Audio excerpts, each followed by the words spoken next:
You're tuning in to the Black Hollywood Live Network, featuring news, interviews, and commentary on all things Black Hollywood. Hollywood redefined. From Los Angeles, California, presented by Maria Menounos and streaming live thanks to Akamai Technologies. This is Black Hollywood Live. Justice is served. Featuring the week's roundup and commentary on legal news. Black Hollywood Live. Hollywood redefined. You're listening to Black Hollywood Live. And now, the host for Black Hollywood Live, Justice is Served.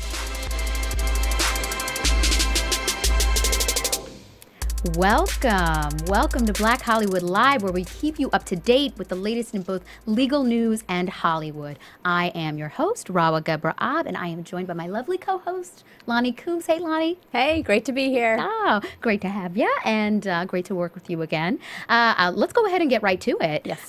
We'll start with our case of the week.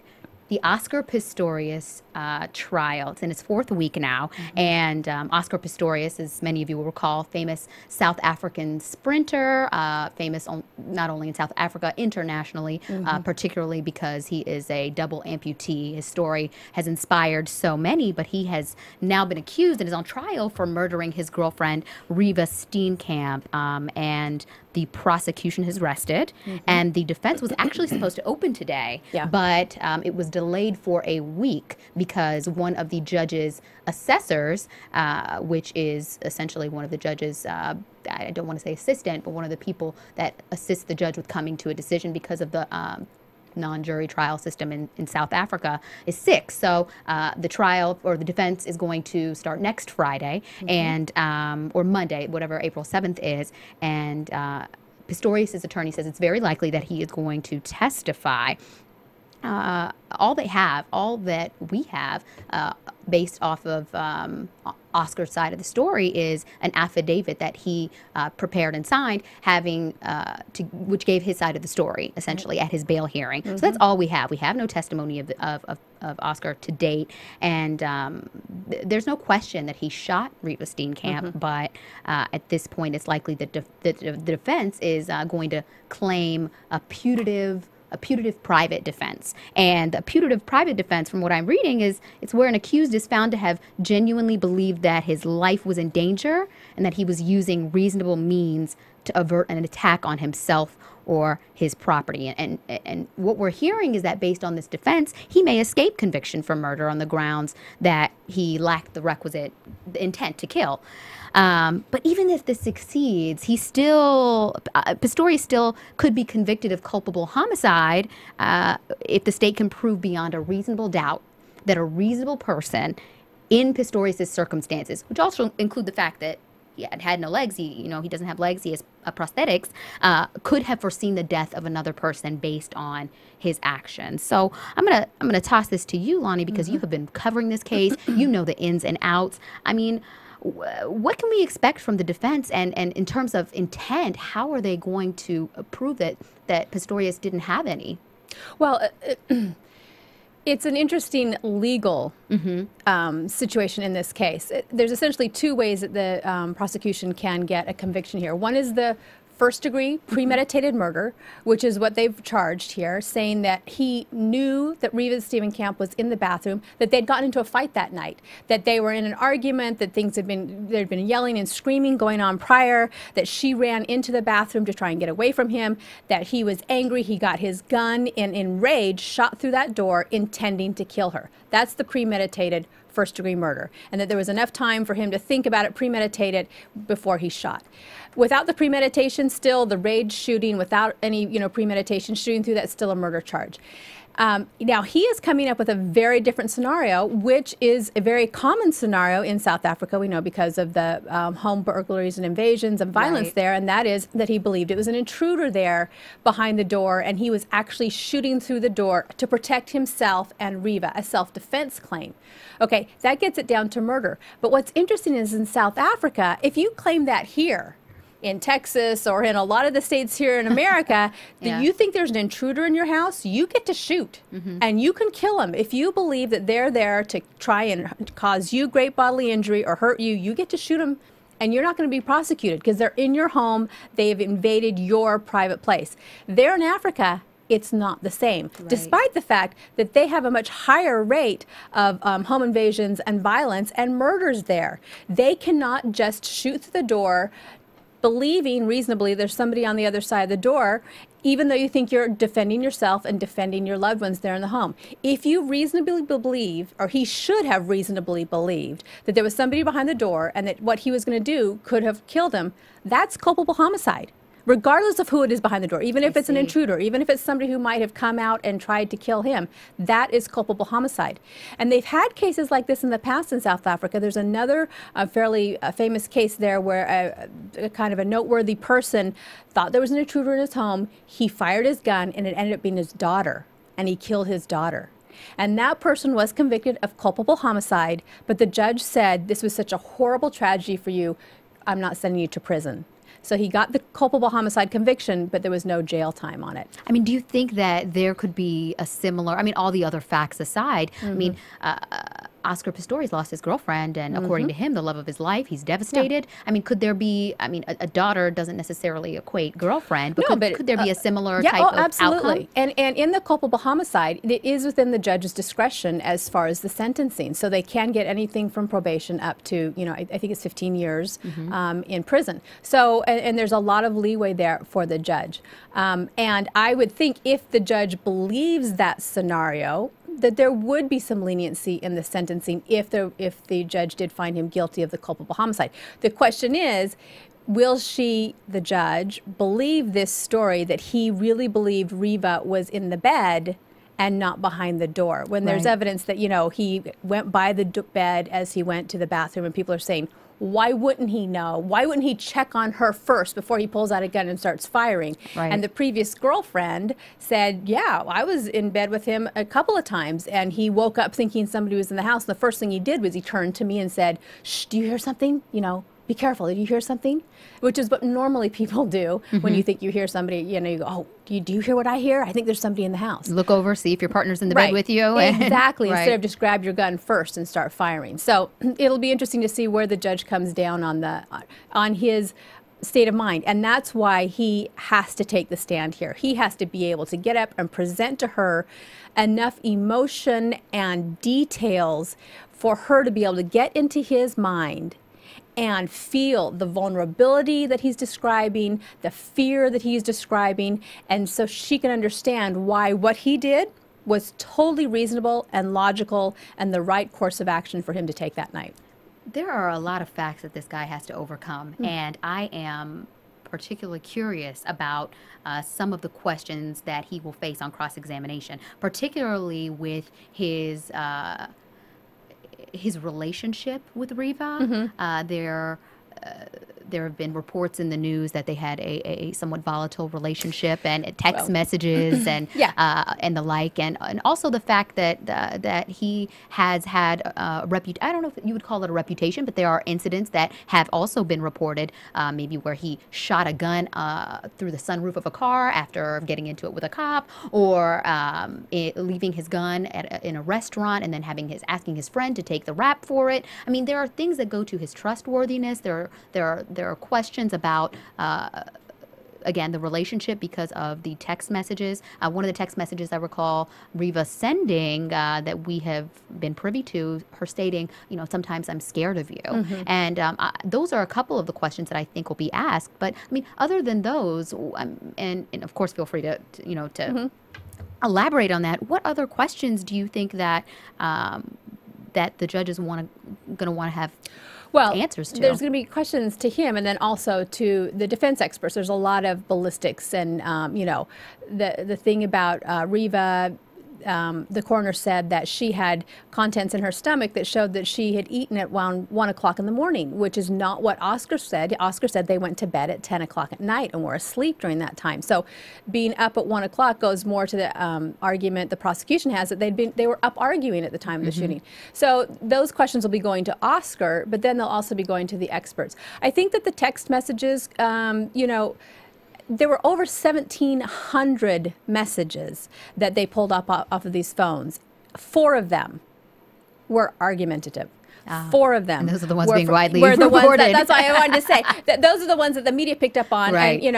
But the interesting thing about those 4 is how much detail Riva went into describing his behavior, which anyone who is familiar with an abusive relationship, whether it be verbally abusive or otherwise, or a controlling relationship, will recognize some of the red flags there. He didn't like the way she was chewing. He didn't like it when she touched his neck, trying to, she would sound like she was really walking on eggshells there a lot of times because he was so controlling. So while that was only a small part of the text messages, it seems like there was quite a level of control on his part and a hair trigger anger towards her. So those things can be used, but you have to kind of balance it over a 3-month period of time in a relationship. 4 text messages out of 1,700, how really volatile it was the relationship, and apparently it was also a very loving relationship. So there's things that work in Oscar's favor. There's things that don't. But they're going to the prior 2 gun shooting incidents that you talked about. Those come up because they're charged. So he will be asked about them. He's already said he denies the shooting through the sunroof. He says that never happened. And as far as the gun in the restaurant, when the friend handed him the gun, he didn't know that it was ready to fire, and so it was just kind of a mistake. It was it's kind of a messy handling of the gun.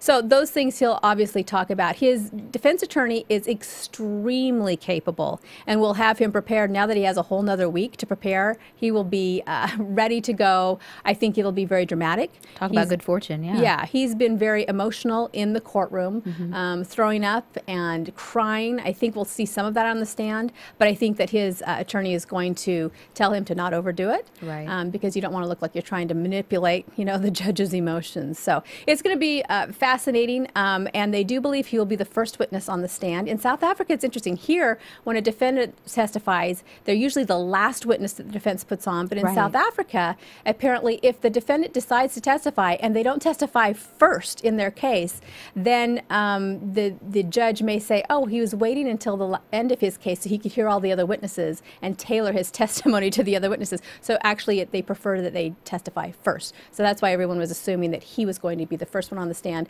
And when they resume on April 7th, he will be the first one most likely on the stand. So we're going to be looking forward to that, and we'll definitely be talking about it that week when it comes back in. We will see how this turns out. Yeah. So now let's turn to on the docket. A few interesting cases that came up this week. And the first one is a case that I just find so fascinating. I feel for this woman. I saw her on the news. Her name is Mary Virginia Jones. She's a 74-year-old woman, a mother, a grandmother, a church member. She's been in prison for the last 32 years. Wow. For murder, a killing that occurred back in 1981. And she got a life sentence from that. And so she was supposed to stay in prison until she died, but she walked out a free woman this week. And essentially, the case itself was kind of fascinating when you hear the facts of the case. Before her arrest back in 1981, she was a full-time teacher's aide at LA Unified School District. She met this man, Willis, in a homeless shelter and invited him to come stay in her home. They ended up having some type of relationship that went bad quickly. A week prior to the murder, he threatened her and her daughter at gunpoint, threatened to kill them. And then the day of the murder, he threatened her at gunpoint to be his getaway driver as they drove and met some drug dealers. There ended up being a shootout. Both drug dealers got shot, and one of them died. And it was Willis shooting them, obviously. And after the shooting, Mary Jones jumped out of the car, ran down the street to get away from, assuming he was going to shoot her too, but he didn't. She went and hid with friends until the police came after her, arrested her. They both went to trial, and they were both convicted. When I hear those facts, I think, wow, I'm surprised they got a conviction. But somehow they got her out. And usually after a conviction for murder, it's very hard to get someone out of prison. So what exactly happened in the trial, and how did they actually get her out of prison at this point? Well, and I've been reading up on this story because it's made big waves in Los Angeles, but it's also really made national news. And what happened in trial, and she went to trial in 1981. Right. And at the time, there was not evidence that was permitted regarding expert testimony on the effects of intimate partner battering, which was formerly referred to as battered women syndrome. Right, and I remember because I was prosecuting cases in the late 80s, early 90s, and when I first started prosecuting, we couldn't bring on battered women syndrome. Now you hear about it all the time, but we were not allowed to put that on in trial. So when you had a situation like this, a woman with a very controlling boyfriend, you know, you didn't get to put that on. Just out of luck. Yeah.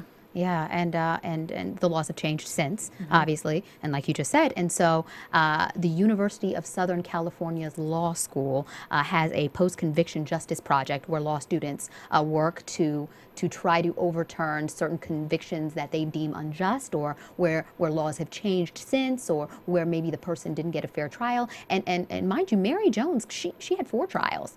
And so this wasn't just an open and shut case, and she fought, and they took on the case several years ago, and they pushed and they pushed and they pushed. These students worked hard. I mean, students graduated, new students came on. It was not a easy, nor was it a quick process. And following their work, the culmination of their work, the LA District Attorney's Office conducted an independent investigation of Jones' claims and agreed to set aside her conviction in exchange for a no contest plea and of voluntary manslaughter and time served sentence. So I would say 35 years on involuntary manslaughter. Yeah, it's definitely some time served. Yeah. We usually hear of these cases of intimate partner battering, battered women's, formerly referred to as battered women syndrome, where a woman kills her husband or her boyfriend, abusive partner. Yes, so you don't really hear of it that often when it comes to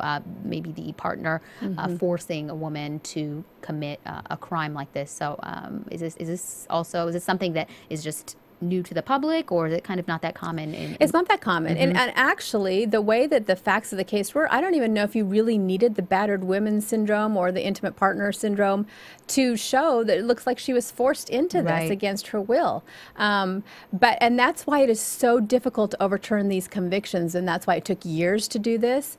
But I so admire and laud the efforts of these different kinds of Innocence Projects groups who go around and do this, because people like Mary Jones, it just does not seem fair at all that she was in prison for 35 years for what happened back in 1981. So I think that's a hard-fought win. Great work, USC Law. Yeah, exactly. Great work. Okay, Charlotte Mayor Patrick Cannon. He's only been in office less than 6 months, and he's already resigning, looking for a new job, because he was arrested and accused of taking more than $480,000, I believe, in cash, airline tickets, hotel room, the use of a luxury apartment, bribes, essentially, from undercover FBI agents who are posing as businessmen who wanted to do work. Here we go again. In North Carolina. This isn't new. Yeah. So, and it's interesting when you're doing this, if you're going to be doing this, I think you would try to be really careful that the people you were bribing or being bribed by are not undercover FBI agents. So, and one of the interesting parts of this is that part of the allegations against Cannon was there was some type of scheme in this collection of bribes to be used for a feminine hygiene product. I mean, right there, I think people who are looking at this are going to raise their eyebrows and say, what exactly is going on here? So I sure did. Yeah. So what was it that tipped off the FBI agents, and what did they allege he was doing? Oh, man, there's so many things that tipped them off. I mean, this guy had only been, and I laughed earlier, not because it's funny, but because, I mean, particularly with regard to this feminine hygiene scheme, I mean, it's just ridiculous. I have to say, some of these politicians who get caught up are getting more and more creative. Again, this is alleged, so we don't have, right. We're still waiting to see. Yet. Right, we're still waiting to see how this plays out. But he was charged with theft and bribery concerning programs receiving federal funds, and wire fraud and extortion under color of official right, which is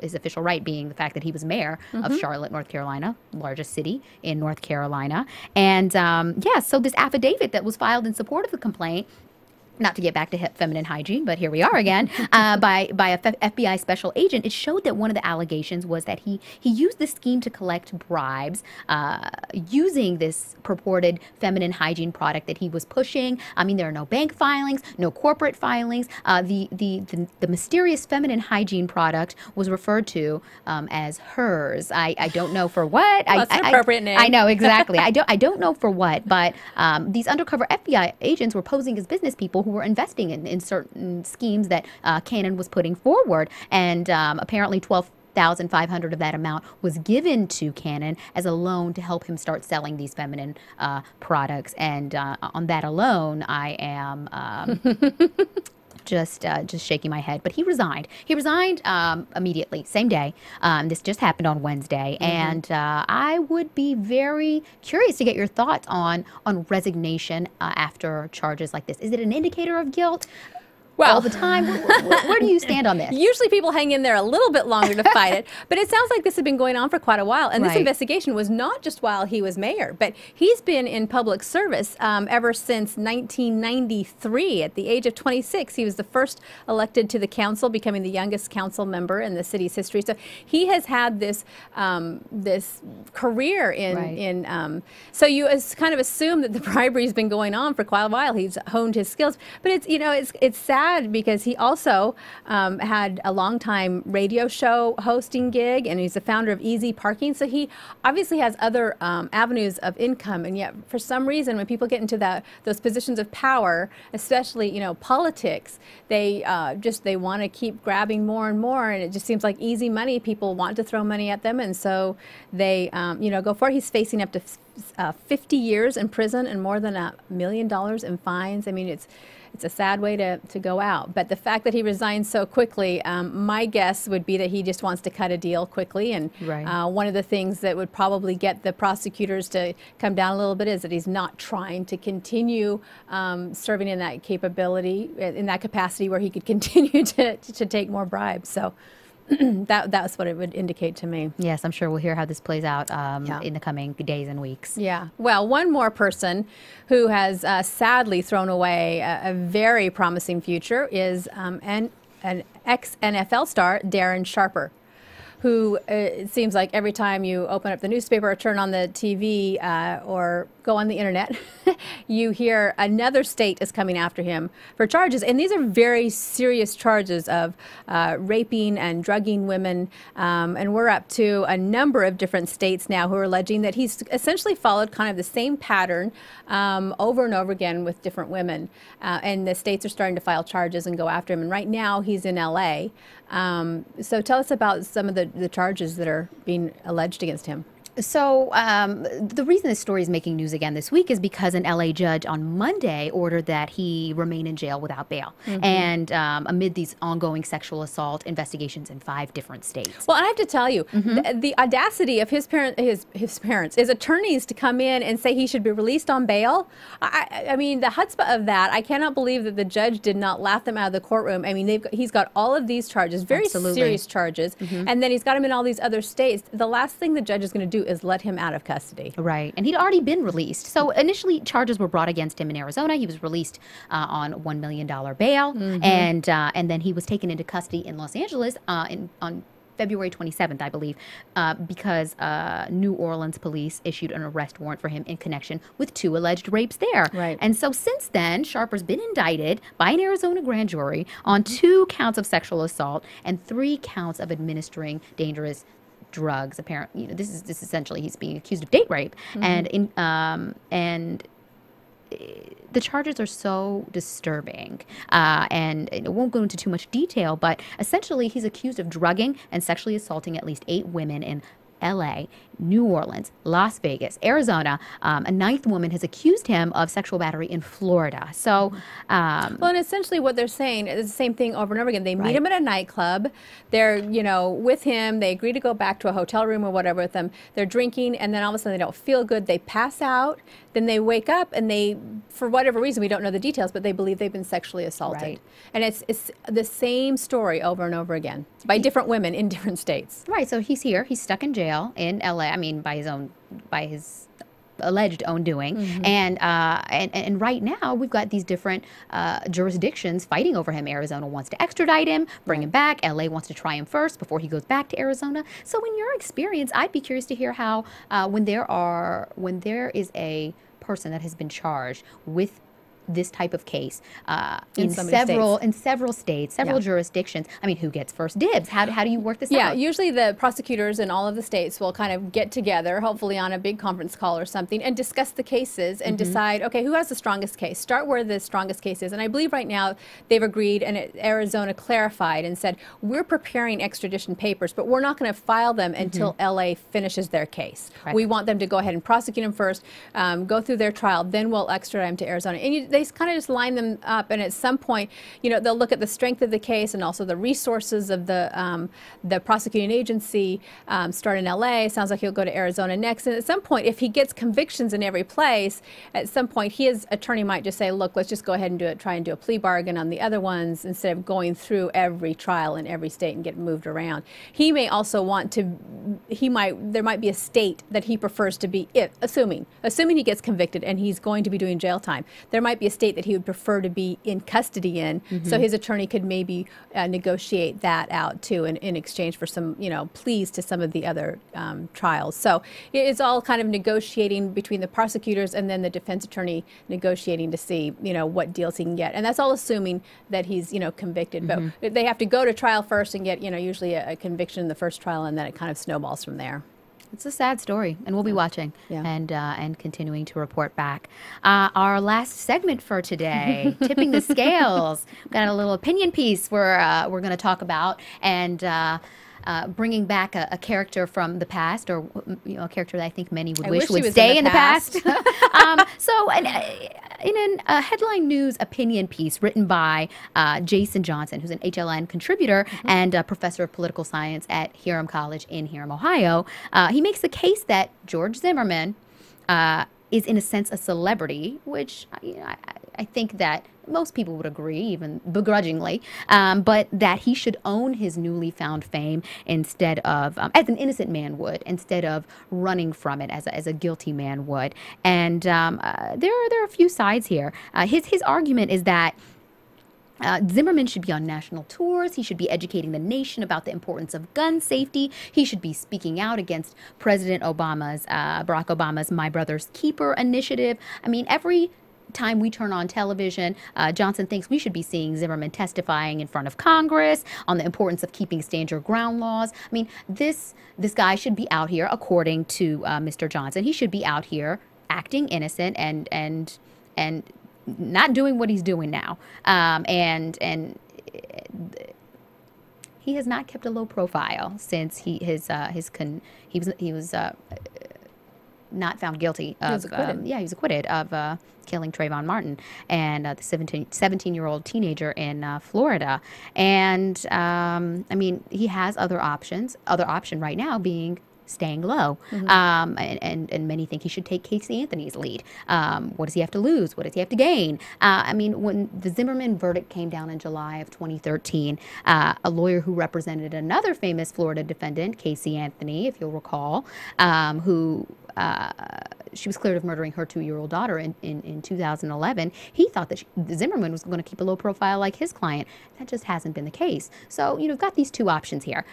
Does he keep a low profile? Does he disappear? Does he try to, as Johnson suggests, act like an innocent man and go out and campaign? And, you know, at this point, I don't know if it's possible. I mean, well, no, it's not. I mean, he's tried. I think that's what he's tried to do. I mean, he's going to gun shows. He's, you know, signing autographs.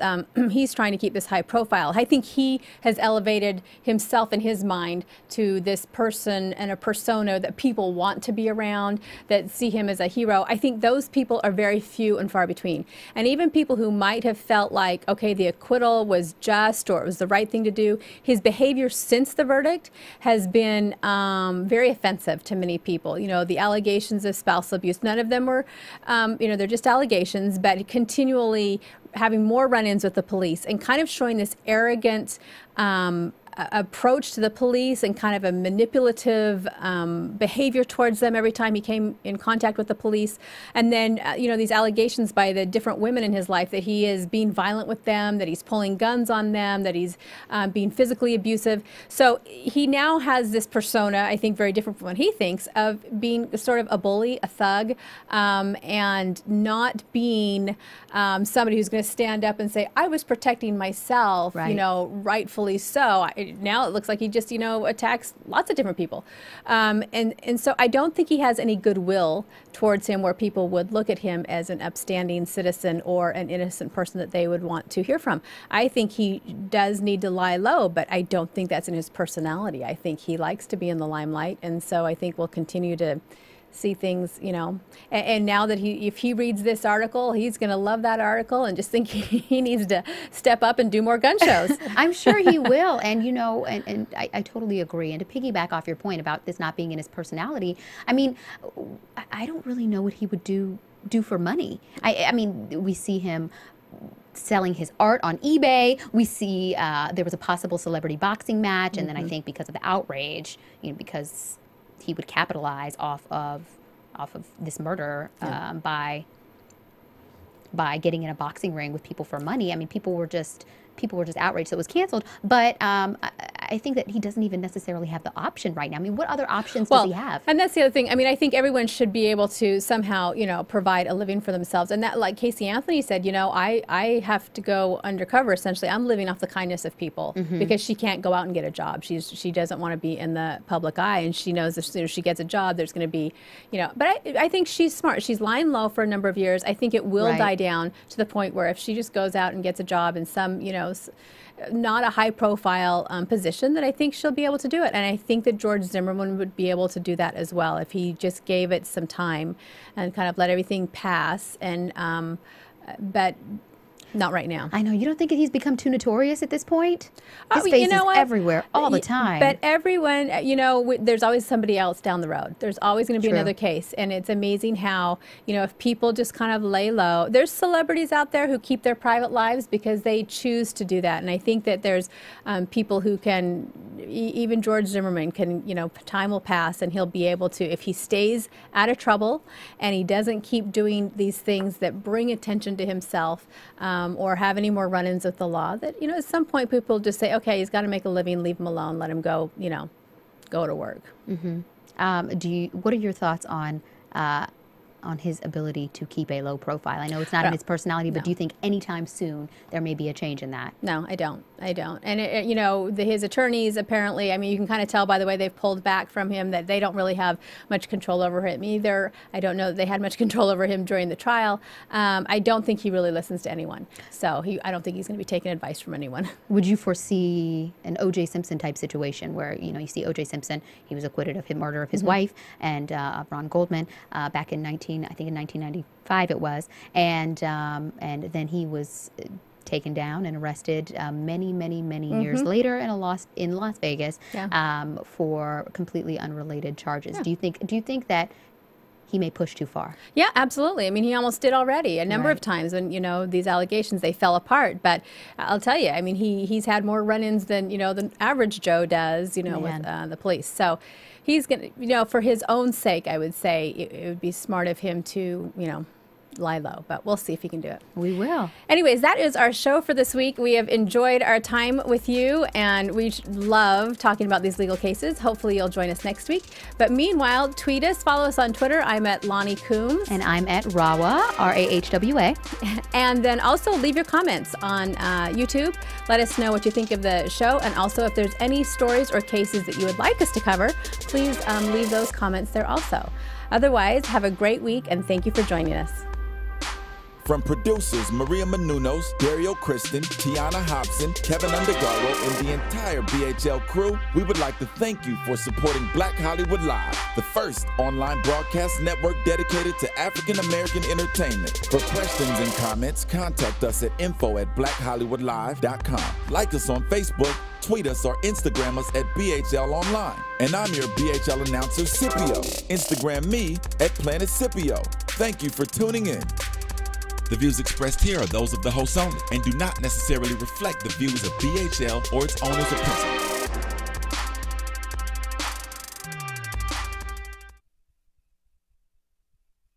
Thanks for watching Black Hollywood Live on YouTube. For more in-depth interviews and news, subscribe to our channel here, and be sure to share your opinion in the comment section below here. See you soon, everyone. Bye.